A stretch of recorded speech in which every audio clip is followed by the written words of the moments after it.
నువ్వు ఎన్ని మాటలన్నా ఎదుటివాడు నిన్ను క్షమిస్తున్నాడు అంటే జాగ్రత్తగా గమనించండి. నువ్వు ఎన్ని మాటలన్నా ఎదుటివాడు నిన్ను క్షమిస్తున్నాడు అంటే నువ్వు చాలా ప్రమాదకరమైన స్థితిలో ఉన్నావని గుర్తించాను. ఎందుకోసం తెలుసా? వాళ్ళు క్షమించిన ప్రతిసారి నీకు వాళ్ళకి మధ్య దేవుని పెట్టేస్తున్నారు. వాళ్ళు they are putting God in between you and the person you are accusing.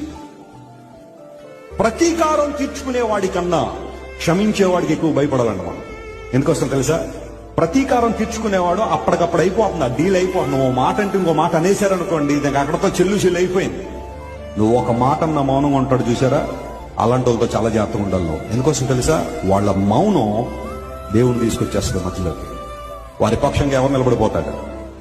అందును బట్టే ప్రతీకారం తీర్చుకునేవాడికి ఎవడు భయపడక్కర్లేదండి ప్రపంచంలో. క్షమించే గుణం ఉన్నవాడికి భయపడాలట. ఉందా భయం నీకు? భార్య ఏమంటలేదని చెప్పి ఇష్టానుసారం